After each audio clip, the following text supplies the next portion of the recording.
Welcome back. I've been speaking with former Chief Economic Advisor of India, Dr. Subramanian, who has now been appointed Executive Director for India in the board of the IMF.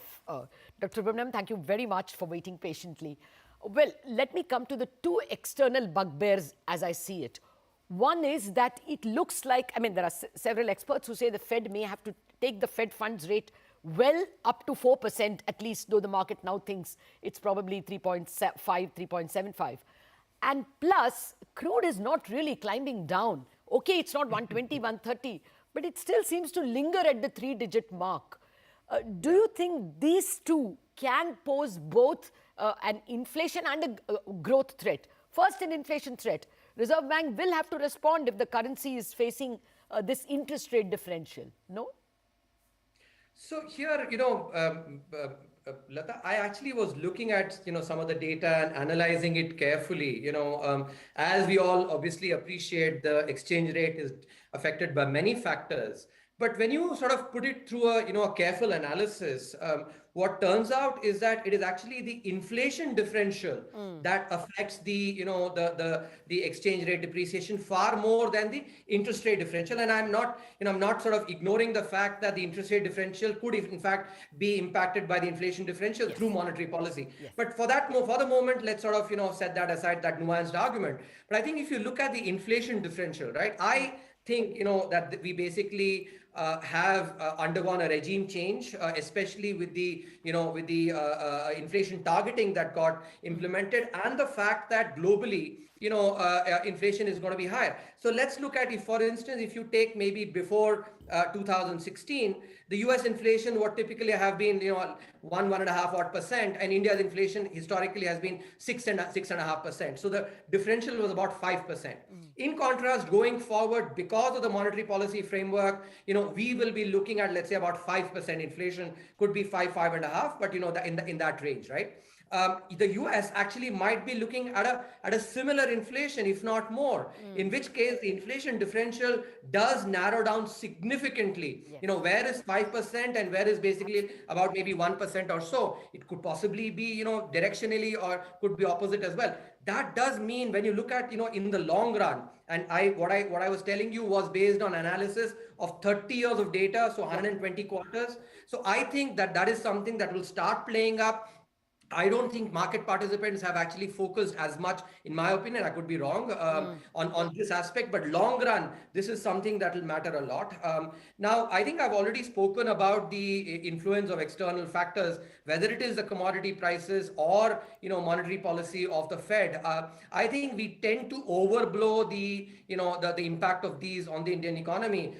Fundamentally, if you look at the data, if you analyze carefully, I am not convinced that the kind of, sort of overblowing that happens among commentators is actually demanded. Okay. No, I was not speaking so much about inflation itself as much as, say, current account deficit.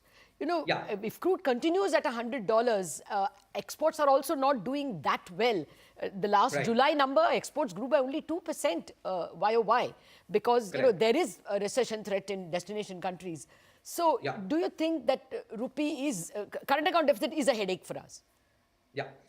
No, I think so. Again, let me sort of just tweak the question a little bit, right? Why do we worry about current account deficit? We worry about it, from a macro perspective. And here again, when I was in North Block, we had analyzed this. So if you look at the crises that India has undergone, whether it is the 1991 balance of payments crisis or the taper tantrum, episodes and other episodes, even the Asian financial crisis, etc. What stands out very clearly that it is that, when India faces a triple whammy, which is current account deficit, fiscal deficit, and high inflation, that's when India becomes extremely vulnerable. That's point number one, a very, very important point for us to keep in mind. And in fact, if you look at the taper tantrum, let's take that as an episode.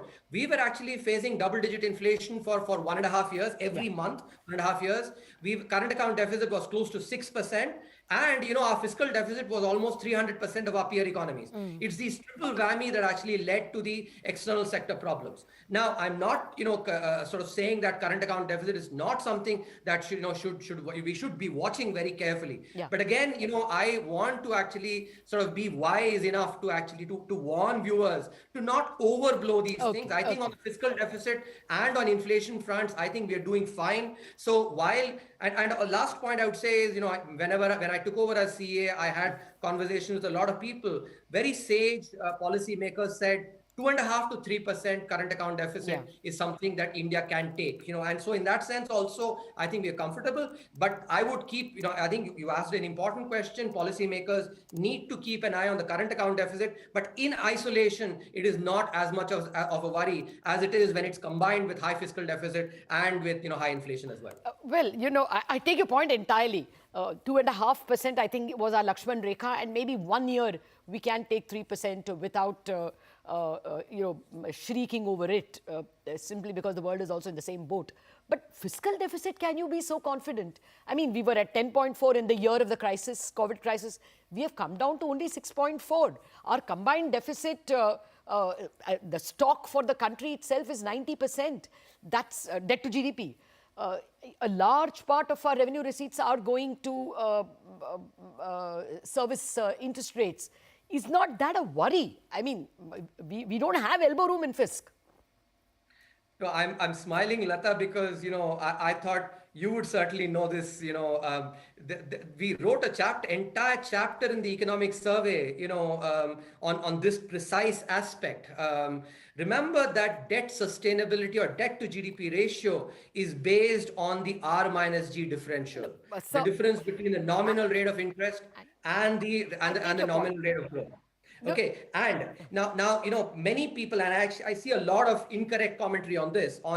Look, it is the primary deficit and the R minus G differential that is what has an impact on debt sustainability. Fiscal deficit is just a outcome. Primary deficit plus interest payments, which basically is based on past borrowing. So many people say, oh, large part of our revenues are going into interest payments. That is the wrong way to look at it. As long as our growth is actually greater in nominal terms than the nominal rate of interest, debt sustainability will have only one path, which is down. And that is the right question to ask. I did not speak about debt unsustainability. I am only saying fiscal space to stimulate goes down. I am not speaking about unsustainability at all, and I am taking your point on the sustainability of our debt and our ability to pay. Okay, since I'm warned, let me add to that. I'm warned I'm running out of time, so I wanted to ask you this question, which I have seen you speak about in other interviews and written about it. This K-shaped recovery. You have believed that it is India is not in a K-shaped recovery. Now, I brought in a lot of proof overnight because I want to present that to you. And one of that is, rural wages. Rural wages, if you compare it before COVID, it has not risen.